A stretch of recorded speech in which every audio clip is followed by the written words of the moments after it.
Before we begin today's Flynn Brothers podcast, we just want to give you folks a quick reminder. We have a brand new sketch comedy show called Sketchtown that's at the Pack Theater in Los Angeles on Thursday, June 12th at 9 p.m. It's going to be a night full of great comedians, funny sketches, and your two favorite brothers. You won't want to miss it. Plus, tickets are only $7, so head to the Eventbrite link on our Flynn Brothers Instagram page and buy your tickets now. Hop in a plane, train, or automobile and come see us in Sketchtown at the Pack Theater in Los Angeles on Thursday, June 12th at 9 p.m. And now, on with the show. Welcome to the Flynn Brothers podcast. I'm John. And I'm Jimmy. Today's big idea: I don't get lip syncing and big pants. We play a big old game of I don't get, where we trade off talking about pop culture things we just don't get. Later, we switch it up and play I don't get why people don't get, and talk about things we get that other people don't get but should get. Get it? Got it. Good. It's all coming up. But first, here's the Solons. Uh-huh. Oh yeah. Uh-huh. Oh yeah. Uh-huh. Oh yeah. Uh-huh. Oh yeah. Uh-huh. Oh yeah. Uh-huh. Oh yeah. All right, we're playing a big old game of I don't get on today's podcast. You know, we talk about a lot of different things and subjects on this podcast. For those of us who are just joining this show for the first time, fill them in. What are some of the areas we chat about here? Horse racing, food, sports, history, various ailments that afflict us. Lots of different subjects. So this format is sort of a chance for us to hit a bunch of those different areas and talk about things we just don't get, things that stick in our craw. It's a chance for us to kind of exercise some demons. We're taking off our shoes and we're shaking out all the pebbles that have been rattling around in there. So here's how it's going to work. One of the brothers will introduce a topic discussing something they don't get, and the other brother is going to sort of probe them about why they don't like this certain thing, they don't get this certain thing, and the other brother also play a little devil's advocate. Even if they may agree, we just to facilitate a nice provocative discussion, we're going to play a little devil's advocate as well. Any persuasive argument must be poked and prodded at, and you have to entertain the other side's arguments. And I think at the end, whether we agree, whether we disagree, whether we agree to disagree, we should try to come to some sort of consensus, right? We should try to put a bow on this, don't you think? Absolutely. It's our present to the audience. Absolutely. All right. Well, today then is Christmas morning. Why don't you get things started with the first thing you don't get? All right. I'm coming in hot. Okay. I'm going after something that people love. People really, truly love. Wow. I don't get owning dogs in an apartment. You have two options, it seems to me, with these dogs. They are either yappy little dogs, terrified of everything, yet extremely territorial, barking at any passing neighbor, or just at thin air whenever their owner leaves the apartment. Or you have a big dog that's slobbering and lumbering around and also deserves to be on a farm or in a large suburban backyard, running around, having plenty of time to stretch their legs. Now, look, I don't want to insult anybody. If you have a service animal, that's fine. That's all good with me. If you need it to live, okay.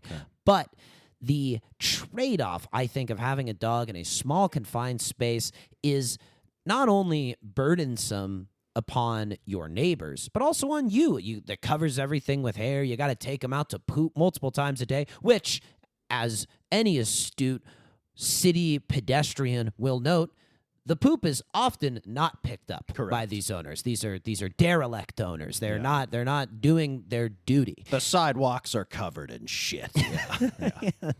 You also have to board these dogs or pay through the nose whenever you're away. It just really restricts your life. And ultimately, I think this comes down to, the Flynn family growing up. We didn't own a dog because our dad also thought many of these trade-offs weren't worth it, even in a home. So we like dogs. I like dogs. dogs, a dog comes up to me, I'm not going to be mean to it or Right, brush it off or completely ignore it. I'll say, hey, you're a good boy. How's it going? Hey, Give him a little- Pooch. Hey, Yeah. Pooch. Give him a little scratch. Give him a pat on the head. But I don't love dogs. They don't hold a special place in my heart.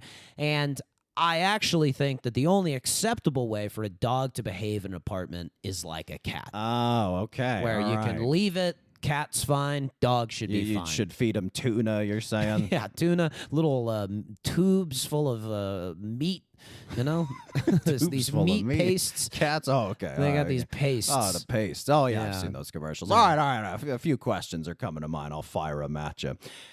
When you talk about an apartment, is this all apartments? Because it sounds like you're sort of referring to like a 1-bedroom or a studio, but is it okay to have a dog in like a 2-bedroom, 3-bedroom? Maybe you got like a little side yard balcony situation. Are you okay with that? Or are you even just mad that it's like, hey, you're sharing your living space with other people? Is that more the issue? I'd say the closer you get to a condo, the closer you get to a home, the less issue I have with it. But if you are sharing walls with neighbors, the issue I really have with people owning dogs in an apartment is I don't think the owners are doing their share. I don't think so they're you're bringing these dogs to heel. So your issue is not so much with the dogs, but with their owners, with their masters, with perhaps not training these dogs to live in an apartment as they should live in an apartment. Yes.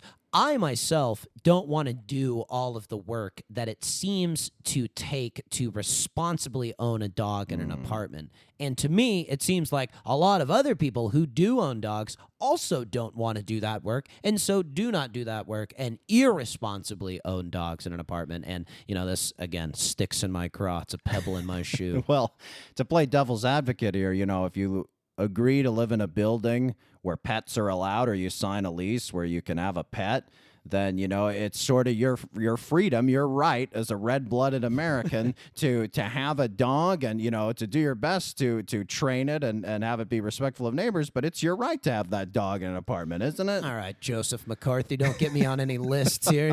I'm not trying to take away dogs. If you want to own a dog, it's up to you, I suppose. And some people require one, as you said. Some people right? require As you one, said. and I understand dogs. They give you love. They obviously need you. Right. They worship you. They're happy to see you when you get home. And God knows there's a lot of depressing things in this world that a happy pooch might help Yeah, people with. But true.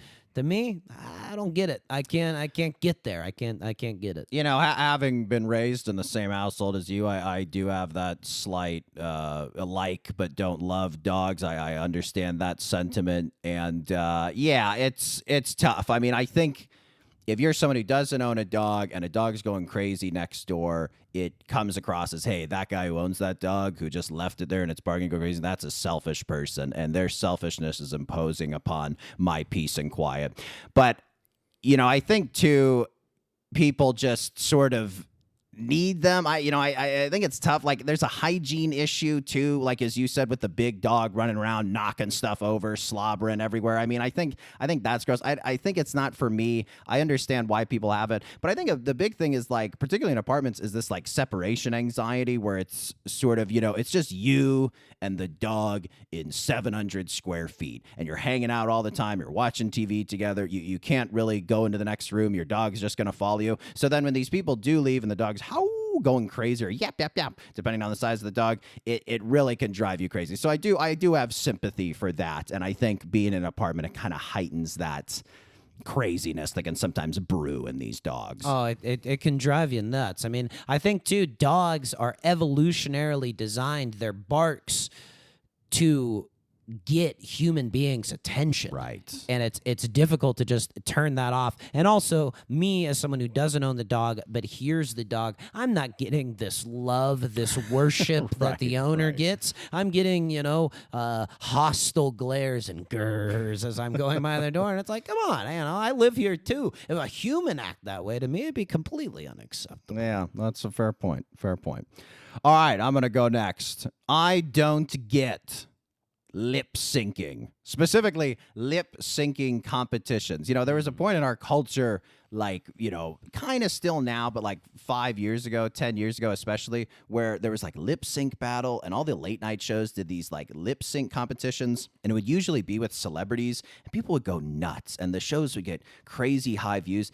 And I just hate it. I don't get it. It's not cool. It's not artistic. It doesn't show that you have any talent. Like, it's not a showcase for actual talent. I just do not understand its popularity. It's even huge online. Like, you'll have people who are doing like lip syncs on TikTok and Instagram and stuff, and they'll even be like lip syncing dialogue from TV shows or like lip syncing other TikToks, which is just the beast eating itself. And it just drives me crazy. I think it's the lamest thing in the entire world. Do you share my ire for lip syncing? I ask you, what are people with zhuzh, with pep, with showmanship supposed to do to showcase this if they don't have good singing voices? Where can they show off their dazzling, camera-gripping moves and charisma? Find some other area of interest. I will also say this, the like pushing this into the Rubicon. I don't know. I'm over my skis.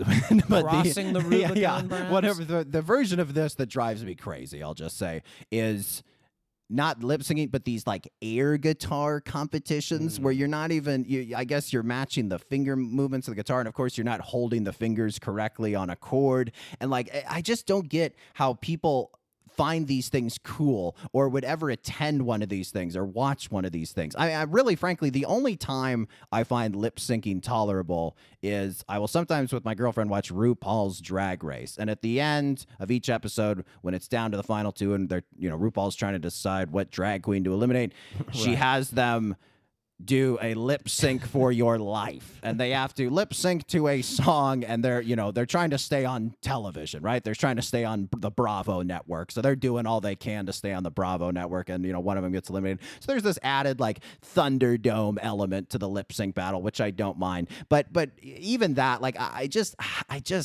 don't find it cool. I've never found it entertaining. I can't think of one instance. I mean, what's the really popular instance? Who's the celebrity who? It's Tom Holland, I believe. As I recall, Tom Holland did a cover of Umbrella in drag. Right. Which that's like the most famous version of this, and I've seen it, clips of it before, and I guess it's shocking or it's provocative. But I don't suss out a lot of talent. I don't suss out a watchability. It drives me crazy that people are interested in lip syncing and lip syncing competitions. Got a couple of points. The Tom Holland thing is obviously the Mona Lisa of lip syncing. It drove his eyes are always following you, no matter where you watch the video. As from. Men, you do so many things to impress women, and you really just. I've never seen anything with a more universal approval rate among women than Tom Holland strutting his stuff in a dress as rain pours down on him. I think what's really getting you here, it's almost a stolen valor. Yes. You don't like these people getting the glory of being a great singer, right? Of being a great guitarist. You didn't write "You Are the Sunshine of My Life" and sing it like Stevie Wonder did. Why are you stealing the valor, John Krasinski, or whatever actor is currently doing the lip sync? It is 100% stolen valor. I could not have put it better myself. Yes, it is stolen valor. Well, we at the Flynn Bros podcast obviously support the troops, and I think it's I can see that. Are you also upset when you go to Sky Zone and kids jump on trampolines to dunk a basketball? You can't dunk a basketball. That's stolen valor. Yeah, fair point. Maybe I'm a Scrooge. Who knows? It doesn't bother me as much. I don't see very much appeal to it. I will say, when I saw Tom Holland do that, I said, this is a side of Tom Holland that I don't know I would be able to experience in any other way. Maybe it lets you inhabit another's skin, to be a different person, akin to the way that karaoke does, without the risk of having to hear a bad voice. Well, you mentioned karaoke. Having said all that, I would rather watch the worst performance of a karaoke song versus the best performance of a lip sync. I'm just gonna plant my flag right there, and we'll put the bow on it. I'm going to push you on that. You would rather listen to a terrible, terrible rendition of Bohemian Rhapsody than watch the Wayne's World scene where they sing it in the car. Answer me, counselor. That's I plead the fifth. No, objection. I don't know what to say. I may have shot the needle there. Maybe. Right. Now you just tell me something you don't get, and we'll get the spotlight back on you. All right. I don't get people who add lots of creamer and sugar to good coffee. You are a child, a baby, a little boy who has wandered into his daddy's closet and tried on a suit that is 2 sizes too big. You're flopping around in dress shoes that do not fit you. You are trying to be an adult, and yet you are acting as a child. My father, great man. Your father as well. When I tried coffee for the first time, he said, my dad loves coffee. He made it. He made it beautifully. Made it as well as you can make it. Ground the beans fresh, AeroPress, into the thing. Gives it to me, and I'm like, hey, Dad, it's my first cup of coffee. I've seen people put cream and sugar. I think I'd like it a little better maybe if I put that. And he said to me, no. No, you cannot. Yeah. No son of mine is going to drink coffee that's diluted with these products in it. And to this day, I thank him. Was it bitter when I first drank it? Yeah. It was a little bitter. But I immediately understood the deeper appreciation of coffee. Once you get past the bitterness, like any adult should be able to do, you can see that there are these subtle, rich flavors evocative of fruits or even floral notes. It's truly chocolate. incredible. Yeah. Chocolate. Yeah. The bouquet of flavors that is available in coffee should not be covered up by cream and sugar, and particularly not those artificial creamers that have the sort of caramel, sickly sweetness or hazelnut. Coffee, it's supposed to be sort of a healthy drink. It's good for your heart. It's good for your liver. It's good for your brain. But, when you add these other stuff to it, you're screwing up your teeth. Coffee, it's going to stain your teeth. But you put sugar and creamer in it, that's tartar central. You might as well just be scooping in a big old heaping spoonful of plaque into your coffee. To me, I really gets on my nerves when people add it to good coffee, to really quality coffee. There's a place by our house, Maru. I've gone there. I've waited in the line, and it makes great coffee. Fantastic, top-notch coffee that should be only drunk on its own, and yet their specialty drink, the one that I see everybody walking out of there with, has an inch of cream on top. It's like putting ketchup on a Wagyu steak or Dr. Pepper with a fine whiskey. It's all wrong, and I don't get it. Here's where my toxic masculinity comes out. I don't mind when ladies add cream and sugar to their coffee, but there's some reptile part of my brain that gets really ticked off and aggressive when I see a man do it. Do you abide by this gender divide, or are you an all equal opportunity offender? You get mad at anyone who does this. I'm inclined to go with you, but I just can't respect it. I see a woman like that. I wouldn't want to be on a foxhole with that woman. That woman, I don't think she could be a wife. She wouldn't help me move a couch. I think it's hard enough being a lady. When I see them do it, it's like, hey, it's a little sweet treat. But when I see a guy do it, I sense weakness.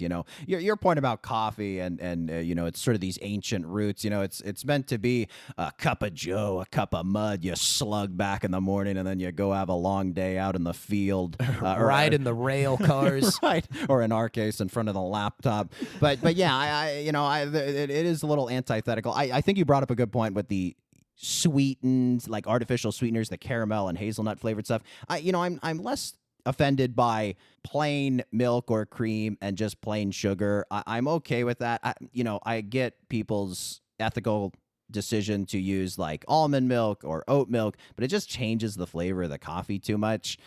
But it's really those caramel hazelnut sweeteners.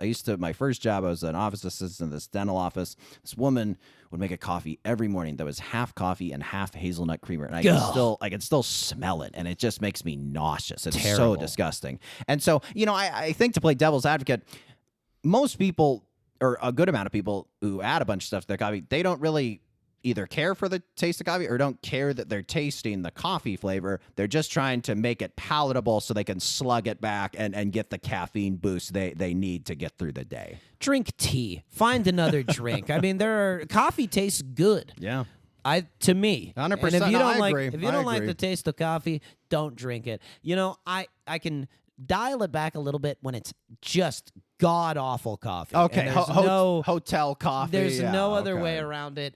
All right, fine. It just like sort of if you have a very cheap form of alcohol, you know, mixing it with a mixed drink, Sure. I can understand that. You know, you put ketchup on a burger, no problem there with me. But it's the Wagyu steak where you get It's the offended. Wagyu steak when Yeah, it's, you know, cut thin and done right. You know, that's where I get the issue with Okay, it. all Not right. that I'm eating a ton of Wagyu steak. No, not too often. But yeah, I mostly agree with you. I think, you know, I'm a little finer on some of the specifics, a little more forgiving at times. But I think for the most part, I do sympathize with your plight. All right, next one. I don't get The Sopranos. Whoa. So I get it. You know, I'm going to play my own devil's advocate for Oh. a second. James Gandolfini gives a titanic performance. Edie Falco gives a titanic performance. Lorraine Bracco, great performance. There is some very strong acting in the show. The premise of the show is very good. It's cool seeing mobsters on TV week to week. I like that it's kind of funny at times. I like that it doesn't take itself too seriously. I tried watching The Sopranos once. I made it through the pilot. Didn't grip me. That was probably when I was in high school.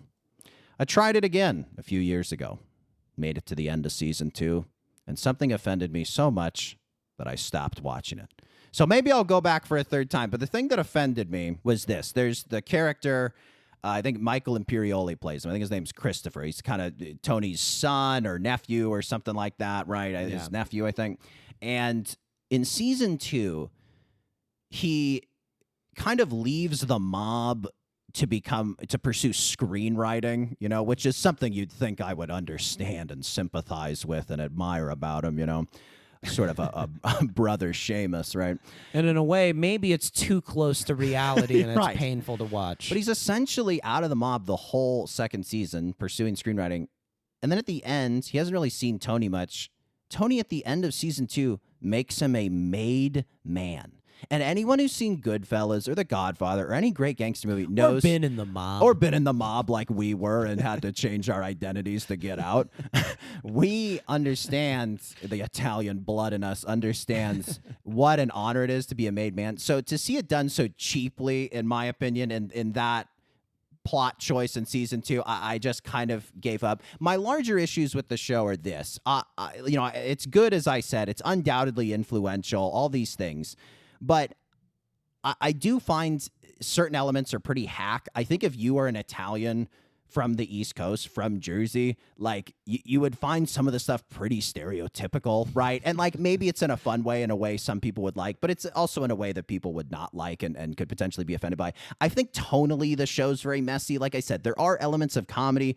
There's moments of hyper violence. There's moments of sort of this deeper introspection, like particularly with Tony Soprano and like, you know, wanting to like tone down the toxic masculinity by going to therapy, which I also think part of this is like, that's a great aspect of the show back in the early 2000s, late 90s. But now it's just such a played out thing that maybe I just missed the moment. Maybe I just didn't have HBO and I should have been watching it from 99 to 07 when I was too young to be watching The Sopranos.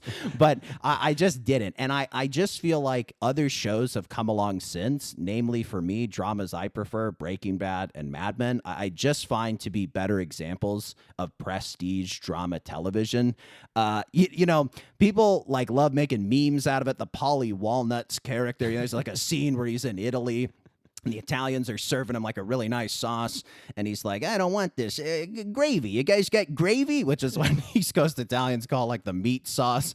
And the Italians don't understand him. And it's kind of funny, but it's just like, this is like, I can't help but compare the show to like Goodfellas, like, which is, you know, arguably my favorite movie of all time. And just something that does the comedy better, does the drama better, does the violence better in a more cohesive way that doesn't have these weird tonal shifts that The Sopranos has. So it's tough. Maybe I got to go back a third time and give the whole show a watch. Everyone I know loves it. I know you somewhat agree with me, so I'm curious to hear what you have to say about this, but pretty much everyone I know loves the show. So it's one of those things where am I going crazy every time I share my opinion about The Sopranos? But I want to hear from you. What do you think? Well, it was a joint decision that we made to turn off The Sopranos. That's true. It We was were something watching- that we tried yes. to do together. Right. I think what you're saying is you don't get people who think The Sopranos is the best television show. That is of all probably time. that is probably what it is. I understand it's a good show. I do think it's a good show in the pantheon of great drama television shows, and I understand its place in that it was kind of one of the first anti-hero shows, et cetera, et cetera. Like, I understand it's influential, but yes, I do think my gripe is with people saying it's unquestionably the best show of all time when I would probably pick 2, 3, 4 other dramas ahead of it.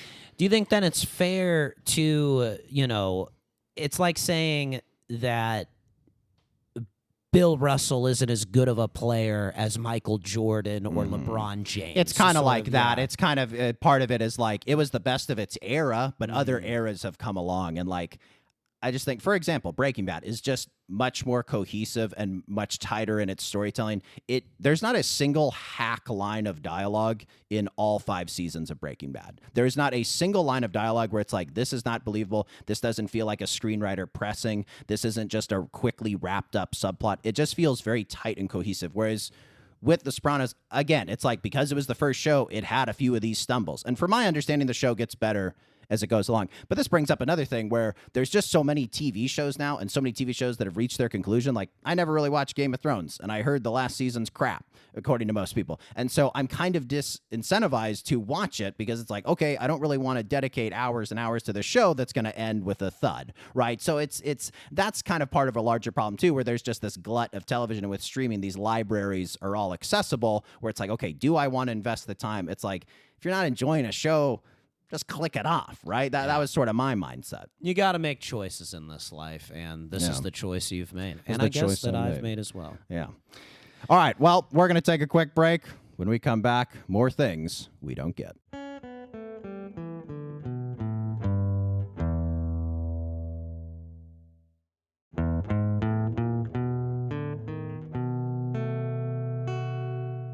Yeah, I don't know. I think I got to have a doctor take a look at it. It doesn't look good. Oh, we're back.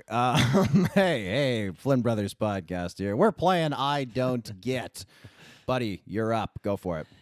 I don't get these big pants everybody's wearing.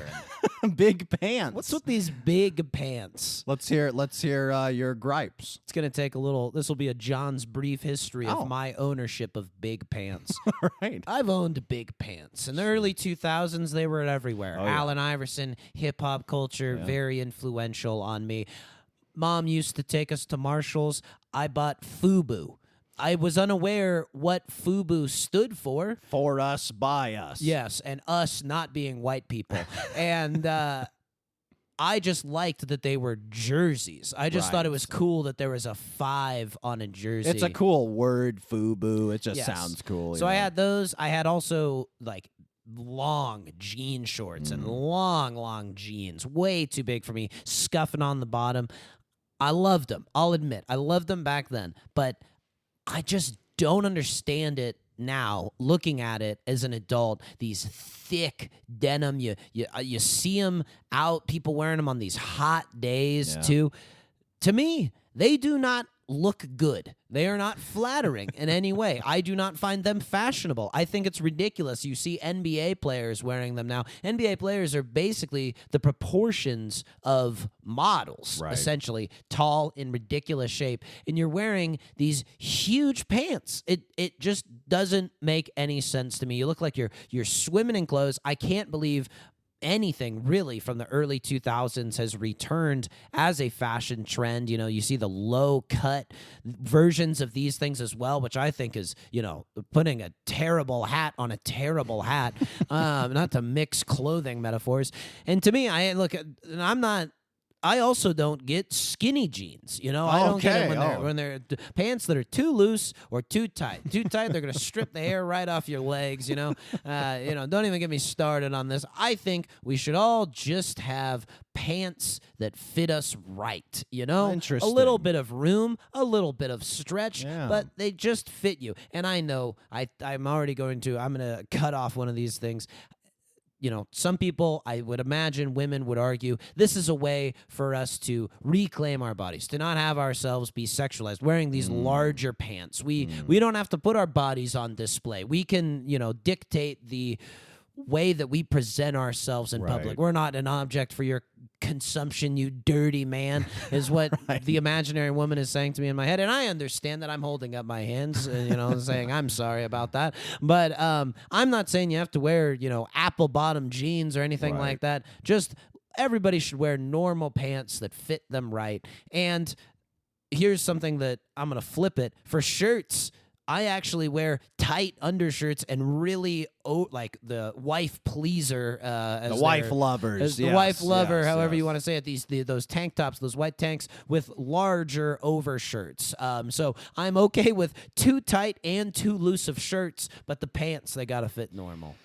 I gotta check your privilege here. You are a slender man. You're about $160, $165. That right? Yeah, 170 sometimes. Sometimes. Big meal. Larger man such as myself, who hovers around 200. I understand big pants. I do. I need a little room. I got big thighs that need big pants. I got short legs, so the waist is kind of big and then short legs. My torso to the top of my head, bottom of my torso to the top of my head is about the same length as my legs, right? I'm about a 50-50 split. Most people are kind of more 60-40. I'm about 50-50 torso to legs. I digress. I understand why people wear the baggy clothes if they're heavier set. I do understand that. To your point, though, it's gotten very popular with very young people, sort of Gen Alpha, younger Gen Z. And these are, younger people, so they're typically in better shape. And yeah, it's kind of absurd how big the pants are. I mean, they were big when we were young, 20 years ago or whatever, but they've really gotten ridiculous. And they're typically paired with very tight shirts. Yes. They're typically paired with a tight shirt and then very baggy. So it's just kind of an odd juxtaposition.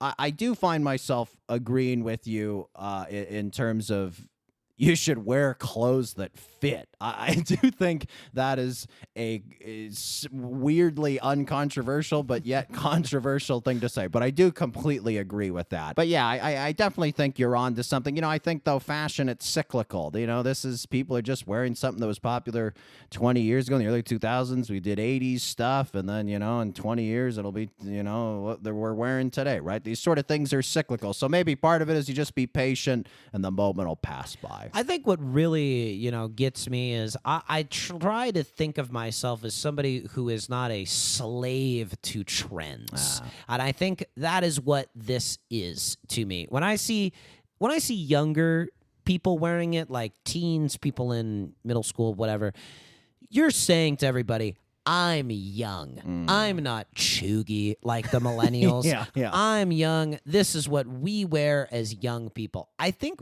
what I find weird about it to me is when it's people my age, in your later 20s, in your 30s, when you have these big pants. Yeah. When'd you get these? Yeah. Like you threw out all the pants that you were wearing before, and in 4 years you're gonna throw out these pants as well. I have one pair of jeans, and they fit me well, and they're my jeans. I wear those jeans wherever I go, and I've got other pants, other shades and types, and they all fit me basically a normal way. A little bit of room, but not too much, and perhaps I'm privileged. Perhaps I'm fusty and old-fashioned, but that's who I am. I'll say, too, the bagginess used to be an issue for us heavier set folks. This was kind of before.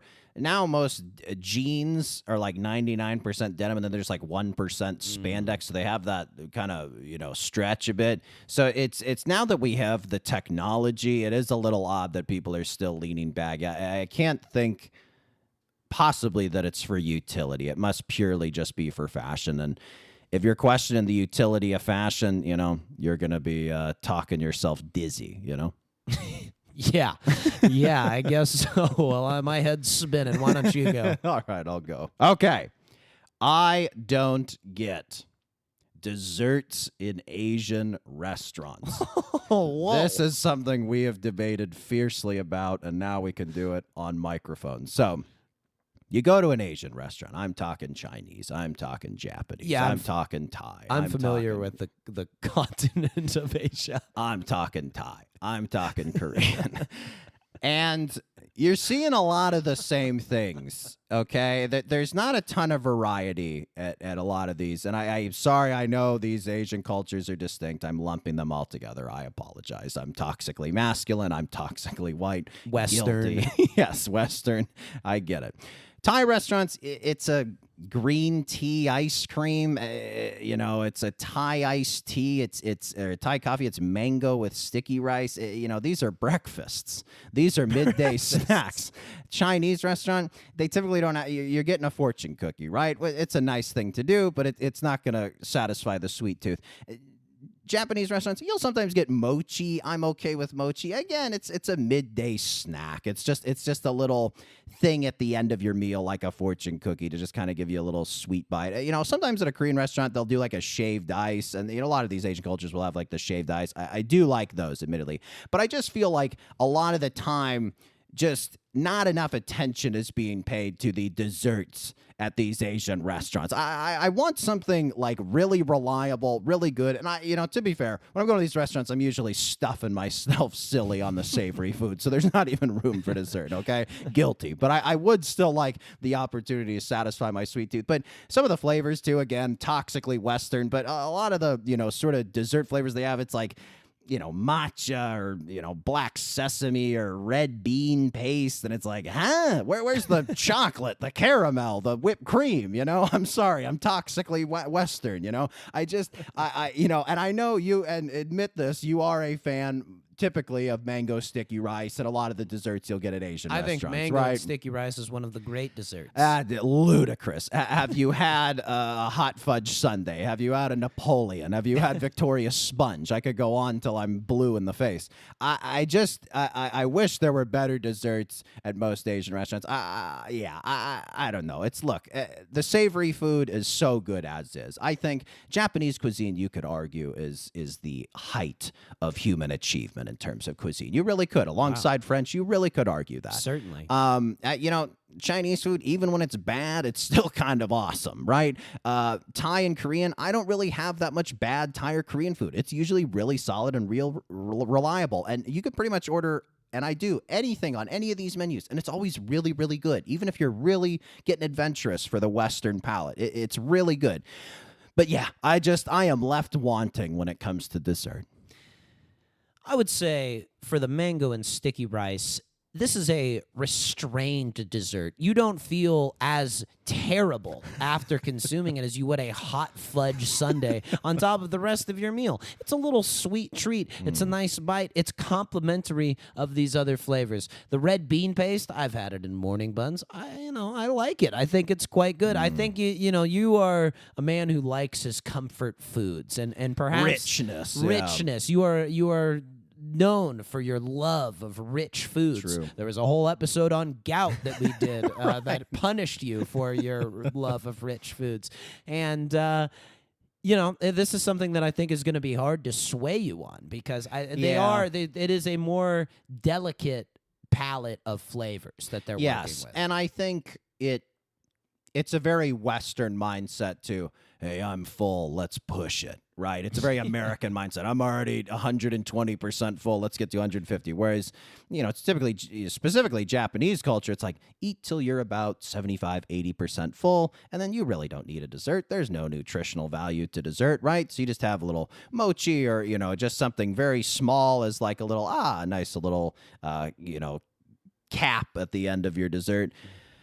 Or sorry, end of your meal. But I I don't know, man. I really don't think I'm going to bend on this. It's kind of like the Sopranos thing. I can hear the pitchforks, and the angry mob outside. They're lighting the torches, and Shrek would say, but I'm a weird guy. For dessert, I like chocolate, pie, cake. I'm weird. How weird am I for liking cake and pie and ice cream? I'm insane, aren't I? You're toxically Western, and they're going to drag you out of your swamp for it there, buddy. What can you do? You don't get it. I don't get it. Tell me something you don't get. I don't get driving over 80 on the freeway. Oh, wow. I don't understand it. 80 is plenty fast. You're really going. If you are going 80 miles an hour, fast, you are flying. Yep. Like you are zipping around. Yeah. It is, I think, the default actual speed limit. If there is nobody else around you and you are in the fast lane, you must be going at least 80 miles an hour for people not to get mad at you and pass you on the right. It's true. If you are not going 80, people are passing you on the right. It's fast, 80, very fast. Very fast. Sound like a president of ours. That should be in no way construed as an endorsement. It's very fast, but you don't have very much.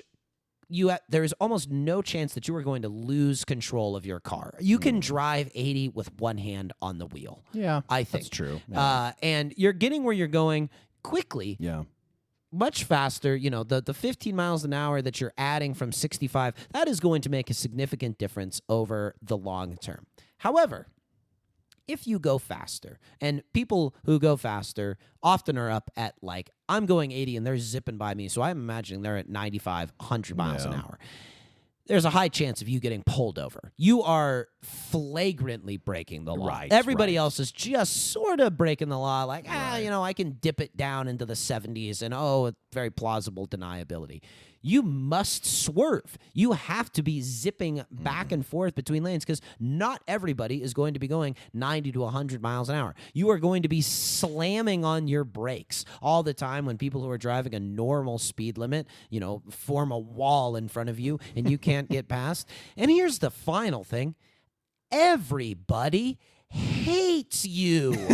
They hate you. That's true. You're That's look true. at this jackass driving so fast. Imagine if somebody were walking like that. That's nuts. It'd be nuts. If somebody was you're walking on the street, right? Somewhat crowded street in a major metropolitan area. Yeah. Pick any of your choice. And someone's sprinting by you, weaving in and out of weaving. Excuse me. You'd be like, Yeah. what is wrong with this Right, person? right. Unless it is an absolute emergency, and I just have to imagine that it frequently is not for these people who are going this fast. I think it's unacceptable. You are begging for a ticket or an accident, and I hope you get one. Oh. That doesn't ruin or end your life. Wow. Oh, So okay. you will Okay. stop. Oh, that's a good caveat Yeah. at the end. Okay, that was getting Small dark. accident. Yeah. Small ticket. I don't want anyone You want to them die. you want a lesson to be learned. Yes, fine exactly. To be paid. Yes, I see. a fine that they can afford, and an accident that doesn't cost them too much money or injure them in any significant All right. way. Well, now it's a little too toothless, but I get your point. I'll say this. I started out pretty aggressive. yeah, though, didn't we it? Yeah. we overcorrected, and I think we're okay. But I'll say this. I have voiced this before, not on this podcast, but I have always been of the mind. I don't really understand why any standard issue car is capable of going over 80 miles per hour. I don't really know why that's even an option. Like, you have a Honda CRV that can go 130 miles an hour. It doesn't make any sense. I guess you could argue in an emergency situation, you would potentially, but it's like, how many high-speed chases, how many times are you rushing a lady to the emergency room to give birth, right? It just, I don't know why cars even go over 80. So I do completely agree with you. It's a typical type. It's usually a very aggro-looking guy. He's usually in a big white truck. He's got the Oakleys, backwards on the head and a shaved head, whatever the case may be. And yes, the guy is a total jackass on the road. But yeah, I almost want to push it a step further. Why are we even making cars that go over 80 miles an hour? Wow, you were at first accusing me of having big government sentiments with my anti-dog and apartment take. Yeah. This is, I will say I think, as good old red-blooded Americans, we deserve to be able to go as fast as we want and live our dreams of being fast drivers. Yeah.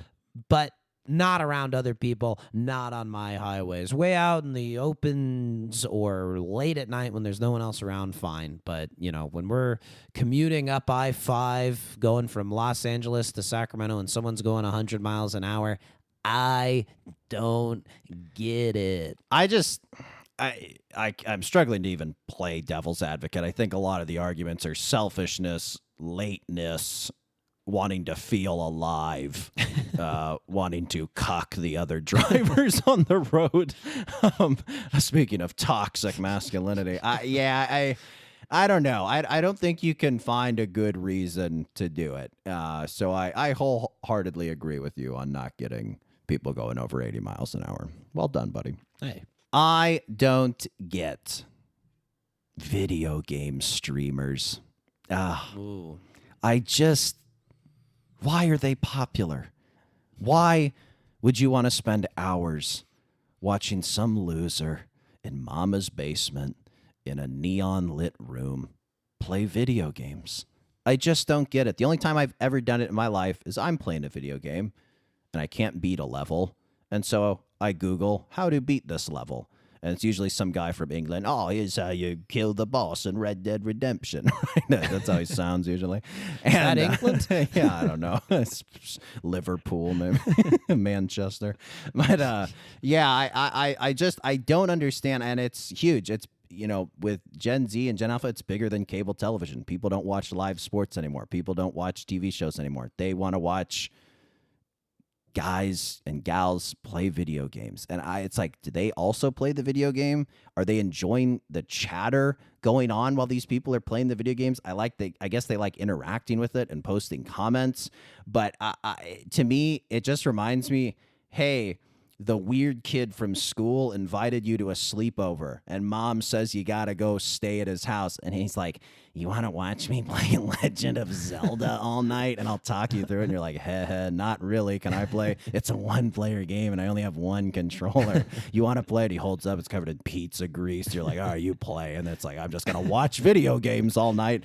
It just, I have no earthly idea. Maybe, a couple of these, I'm noticing this common pattern with we're getting to be older guys and maybe the world's passing us by. And this could just be on the front lawn shaking my fist. But I'm curious to hear a devil's advocate argument. Why do people spend hours watching people play video games, and why is it so popular?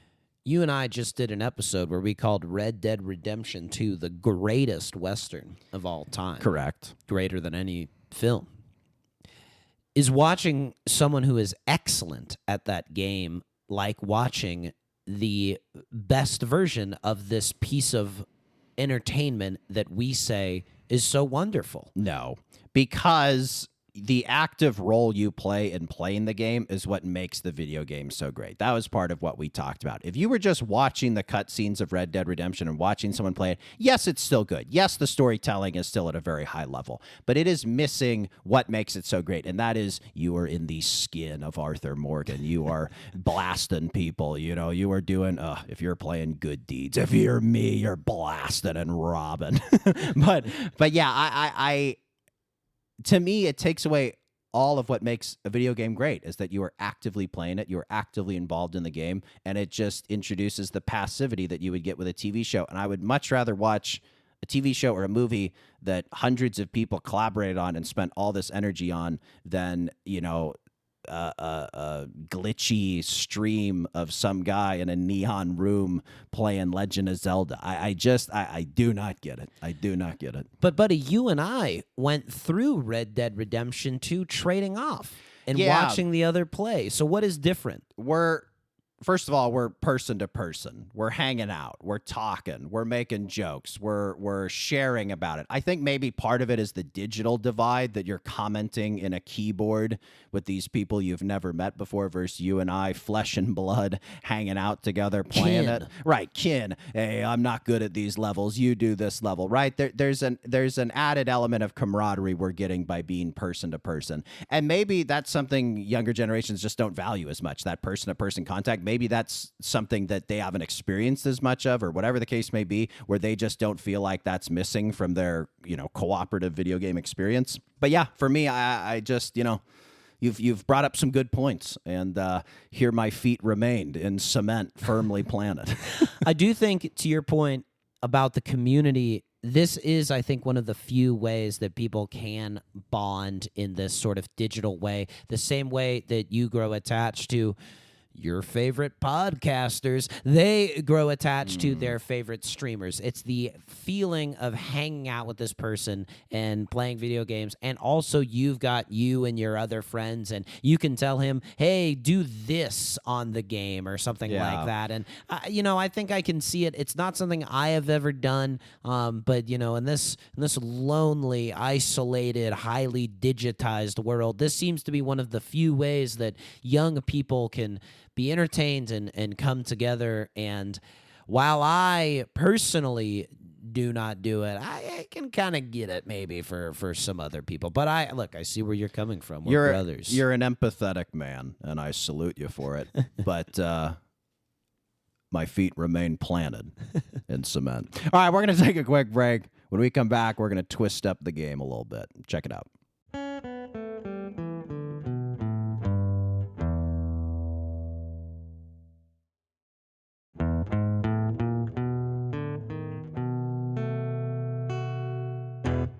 All right, new game, sort of same as the old game. We're now going to play I Don't Get Why People Don't Get, where we talk about things that we're sort of excited about, but we just don't understand why people don't share our excitement. That can be frustrating in life, can't it? Extremely. All right, why don't you go first? I don't get why people don't get sports.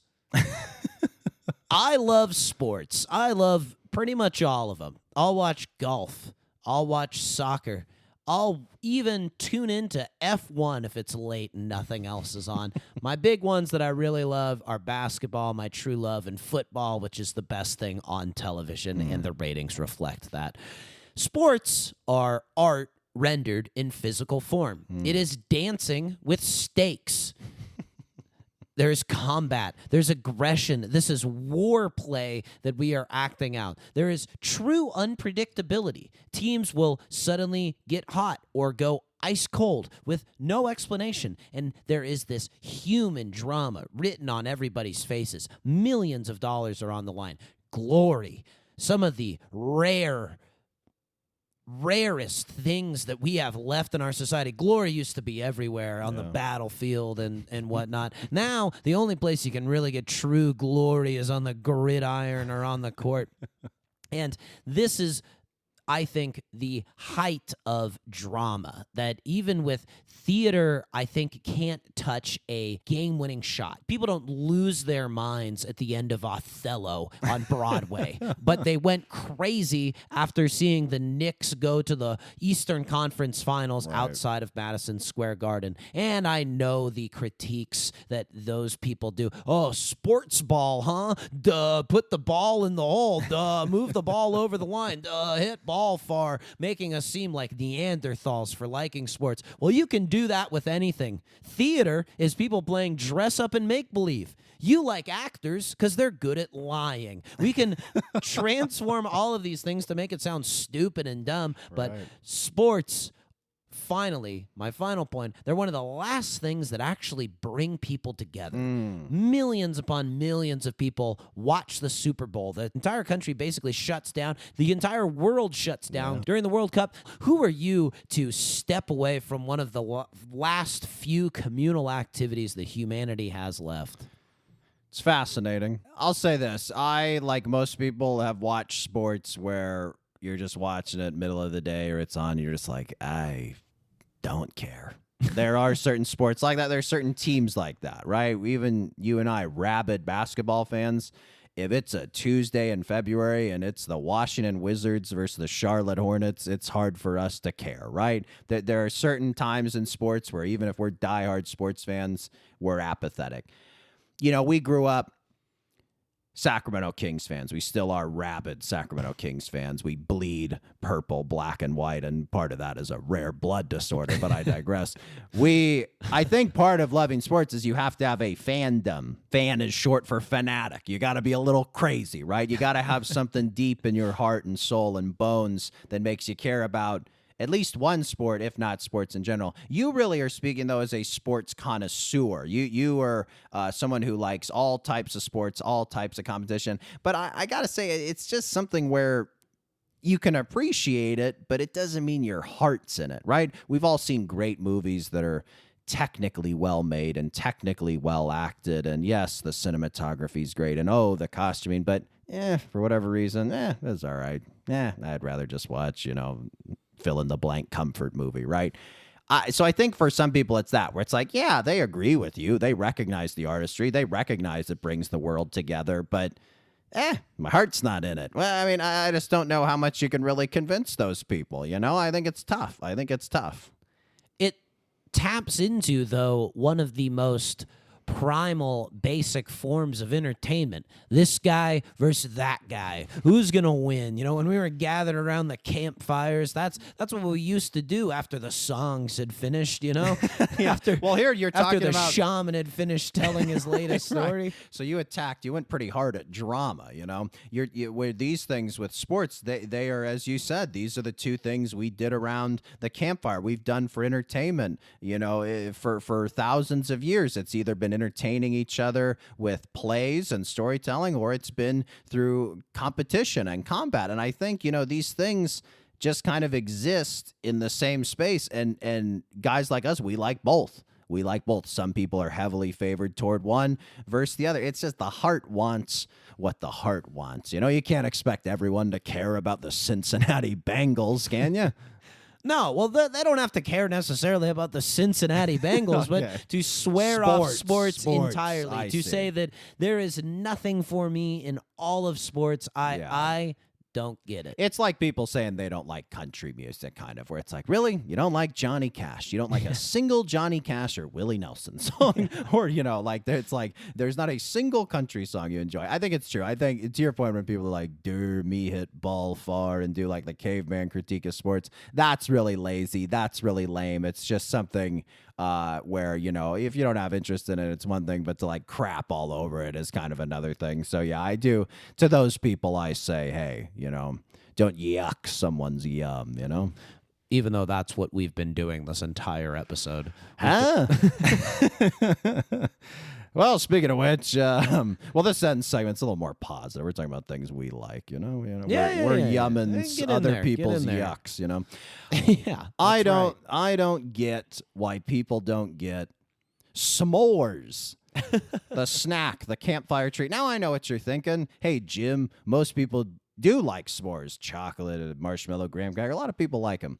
I love them. The last couple of times I was at a fire pit, Will was with me on one of them. We went to a guy's weekend. All sorts of things happened, but one of the things that happened was there was a fire pit. I knew there was going to be a fire pit, so I was like, hey, fellas, I'm going to bring some marshmallows and graham crackers and chocolate, and we're going to do s'mores. And I was like, hey, it's like 6 o'clock and the sun hasn't gone yet. And I'm like, hey, we're doing s'mores later. Everyone's like, see ya, Jim, right? Hey, take it easy, right? Piss off.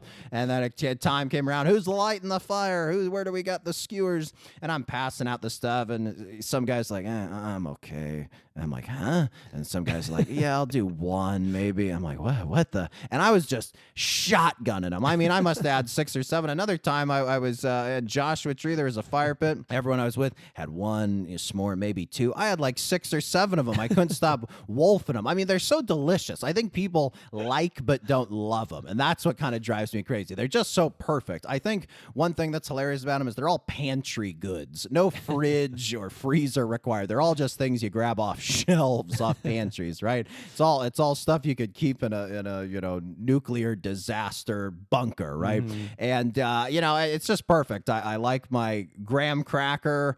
I like doing the sandwich. I don't like doing it open-faced. I like it the sandwich. I like the chocolate as melty as you can get it. It's a little tough. Sometimes you can kind of hold it near the fire with the graham cracker and stuff. I like my mallow, though, blistered. I want that thing to catch fire. Hold it till it catches fire, then I do the quick blowout and then back on the fire, right? I like it really. Oh, yeah. I like it really charred on the outside and really creamy on the inside. And then you slam it in there and you got to melt the chocolate and then you just wolf it. It's messy and it's just awesome. It just makes you feel like a kid. And if you can't love a s'more, then I feel sorry for you. You've lost some childlike wonder. And, to play my own devil's advocate, I get that a s'more has 0 nutritional value. I get that it's just about the worst thing you can eat. There's not a single ingredient in a s'more that the human body needs. But for God's sakes, live a little.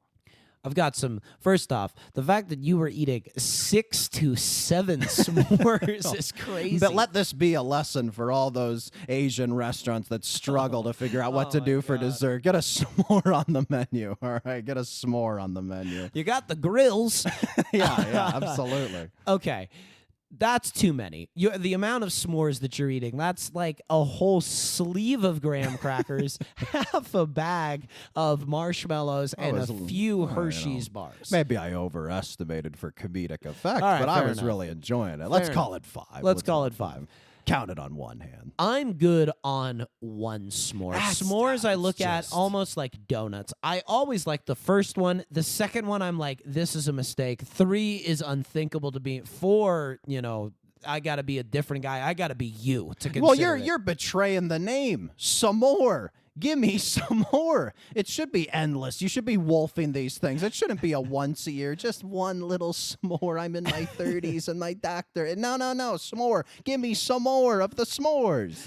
I also think they're really difficult to get right. They're often very messy, extremely messy. The graham cracker I find is always cracking. The chocolate, it's either way too melty or not melty enough. That Hershey's, it's a waxy chocolate. It's not a great chocolate. There's a, sort of underlying note of, vomit. And well, you could do a Reese's peanut butter cup. I've done that. That's fabulous. That's absolutely fabulous. It's thick, doesn't melt as well, but that saltiness is very beguiling. And I also am not as big of a fan of the burnt marshmallow. I think the fact that you let me see a DNA test. Are we brothers? Are you sure we're related? I mean, the fact that you ignite the mallow, blow it out, and reignite it to me is astonishing. Yeah, I mean, you're catching this corn syrup on fire. It's corn syrup and corn starch. You're eating corn. Yeah, a lot of corn. Yeah, a lot of corn. Powdered sugar. Look, I do like a s'more. If it's offered, I can't see turning down a s'more. I think that's joyless and that you should, live a little. You only live once. Have a s'more. Have some more s'mores. The extent to which you love them, I'm not with you necessarily, but I'm happy for you, buddy. That's a cool thing. I don't get why people don't get them. I'll just say that. There you go. Okay. You're good. Yeah, you're good. You're up, buddy. We put a bow on it. All right. I don't get why people don't get into cooking. I don't understand people who don't cook. It's cheaper. It's healthier. You can make exactly what you want to eat. It's fun. It's relaxing. It's a good skill to showcase for a romantic partner. You can be a legend at dinner parties. If you are good at cooking one thing, our producer Will Slade makes very nice, excellent pies. Yeah. He brings those. Everybody's like, Will, this is awesome, buddy. We love you. This is so cool. We've made many a great meal for a dinner party and won people over. It's a communal thing. Taps into our most, primal It's what makes us human, putting food over a fire. You find me another animal that does that. I think it's one of the best skills that you can learn for a long and happy life. And it's so, I think, easy to learn. There are recipes. There are things that tell you step by step how to do something. There are dozens of shows which not only can you learn how to cook from them, but you can gain a greater appreciation once you have a little bit of know-how. Like, if I know how to play the guitar, then I know how hard it is to play guitar like Slash. Right. Whereas I know a little bit about cooking, I know how impressive it is when Bobby Flay's whipping up a Southwestern specialty. I think that cooking is integral to a good life, and to either eat frozen meals or eat out all the time, I don't get it. Yeah, I agree. We love to cook. We love to eat. We've been talking about food for, I don't know, about half this episode. Devil's advocate, for me, it's very restful and decompressing to cook after kind of a stressful day. For a lot of people, it's added stress, and I understand that. You have to clean, which I understand is, again, added stress. The convenience of just getting takeout or pickup or frozen food, it can't be overstated. It's very, very convenient. The health thing is definitely one. You eat out at restaurants. There's just a lot of added salt, added fat that you just don't necessarily incorporate when you're eating at home.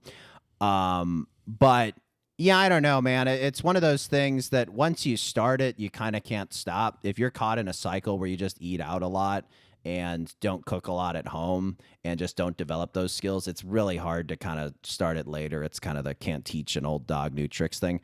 But, we were on our internet episode, we were discussing how there's all these viral videos about people cooking, and it's like very amateurish. A lot of it, it's just like dump a chicken breast into a crock pot with a can of cream of mushroom soup and a seasoning packet and turn on the button, and there you go. And I really think that's like an easy first step for people, is just like learn a couple crock pot recipes, or just learn like a couple very simple things, because it's not hard. Cooking is not difficult. I am not a particularly intelligent or I don't have good reflexes, but I'm okay. I got some moves in the kitchen, and if a monkey like me can do it, surely anyone else can. So it is something where I am blown away that more people don't do it. But it requires time. It requires stress. You got to be bad at it at first. You're going to have a sunk investment. You're going to, you got to crack a few eggs to make an omelet. You're going to miss out on some ingredients. You're going to buy bad produce. These things happen. That's what I think is the biggest hurdle to people, is they don't want to make something bad, or they don't want to be embarrassed that they wasted time or something like that. Yeah. But anytime that I've done something bad in the kitchen or made something that didn't work out, I learned something from it. And, you can't be afraid of failure. You can't. No, you can't. You can't let this hold you back from being the legend who brings the rib roast to the to the dinner party, or the key lime pie, or whatever. Yeah. In Will's case, absolutely. Yeah, it's always odd when he pulls it out. The shirt's also off, but it's a dinner party. You're going to cut loose a little bit. And he tells you, this is how I made it as well. Right. That's why there's a chest hair in it. All right, I'm going to go now. That doesn't happen. That doesn't happen. All right. I don't get why people don't get model trains and miniature towns. Now, so to be fair, you are pro this. I am pro this. All right. You'll be on a holiday stroll walking in, the holidays, and all these lights are up, Christmas carols are playing, and all these little nice streets. It's usually a homeowners association. They force you to decorate, which it's another conversation. But a lot of these places will have like a big train set, miniature town train set. It's the coolest thing in the world. It's me and a bunch of kids. Whoa, look at how it changed tracks. Whoa, look at the little model cow. There's like a pasture over there. Whoa, there's a race car on the train tracks. The other adults are like, checking their phones and stuff. I'm like, again, it's like the s'mores thing. Where's your joy? Where's your childlike wonderment? Or you'll go to a museum and people are looking at all these, boring, terracottas from ancient Rome. Snooze, right? But next to it, they got a miniature town of what ancient Rome looked like. You're like, oh my God, look at the detail, and they got herds of sheep, and the hatch roofs, and the clay, and the aqueducts, and it's just incredible. And it's something like in movies, you'll see kind of this trope where it's like the bored guy who doesn't know what to do with his life's in his basement making miniature town and Civil War reenactment battlefields and stuff. And it's like, when I retire, that's exactly what I want to do. I want to dedicate all my time to doing that, living in these little worlds, playing God, creating these great recreations. You know, I to confess, I will tell this to my girlfriend, this dream of mine to her, and she starts looking at me like I'm her grandfather. She just could not be less attracted to me. You've told her this? Oh, You've said this is your dream? I was like, I was like just sheepishly confessing it to her. And she was like, let's talk about anything else. But I just love them. I love these little worlds you can create. I think they're so cool. Again, when I see them on the holidays or in gift shops or museums, I just think they're the coolest things in the world. You can create these little worlds. I don't know where you buy any of the equipment. I assume hobby shops and such. You know, you're painting the little figurines. Yeah, you could do whatever you want. You could do a Lord of the Rings, Battle of Helm's Deep. You could do whatever you want. You can create any world you want. It's tangible. It's cool. You got to get away from those screens, you know. And I think it's kind of a cool solo. You know, you could do it with people. I think it'd be cool, but I think part of it is you need like absolute control, right? You're playing God, right? So you want to, like, friends would come over and be like, "Can I play with your play set?" And I'm like, "It's a Civil War miniature recreation, right?" So you would be like kind of crazy doing these things. You do Civil War? I don't know. That's a little testy. I feel but, like you know, small town train. Yeah, I do more Train small depot. town trains. I was just saying for example. Right, Yeah, yeah. you know. But yeah, I don't know. I really like them. Do you share my fondness or zest for these little miniatures? I do like them. I can't imagine doing it myself, having this dream. I've known you a long damn time. Yeah. I did not know this Oh, about really? you. I didn't know you yeah, had this man. little dream. I've seen you sort of get a gleam in your eye, a twinkle in your eye when you see these little miniature train sets. I think it must be that you are somebody who does like things just so. Okay, There is yeah. a perfectionism. There's an perhaps about obsessiveness, it. yeah, A bit of yeah. an obsessiveness. You like your favorite glass, So to speak, So to yes, speak, yes, and yes. Something's gone undiagnosed is what perhaps. you're saying, yes. But no, I can see the appeal. I think what you really like is when you're viewing what another person has made, you are playing an indifferent God. You are just you like this yes. God's eye view. Nice world you've created, other God. Yes, and you wish to be. I think you want to play God. You have this. that's this true. desire within you. Yeah, it's true. I do want to play God. I want to, American Revolution, Battlefield, Less controversial war. Nice. I thought of a less controversial war. There's certainly one side I would be more excited to create in the Civil War recreate. The other side I'd be like, just for historical accuracy. But yeah, and it's something I what can I say? I got a fondness for it. What can I say? Yeah. Well, I do think they're cool. I do think they're fun to see, and I look forward to being invited over to your crazy smelling basement someday to watch the trains run right on schedule. Alrighty. Please subscribe, comment, and leave a rating. Send questions, comments, or big idea suggestions to our business email, flynnbrospod@gmail.com. I should add, anything you don't get or you don't get why people don't get, you should send those in as well. Or if you get one of the things that we don't get, or you don't get one of the things we don't get why you get. Did I land that? I'm Yeah, I not think sure. so. Send an email in also. Give us a little business. We're trying to stir up a little controversy, I think, on this episode. I attacked dogs, for God's sake. Thank you to our producer, the great, famous pie baker, Will Slade. And we'll see you next time on the Flynn Brothers Podcast. Take care, buddy. Hey, buddy, you take care.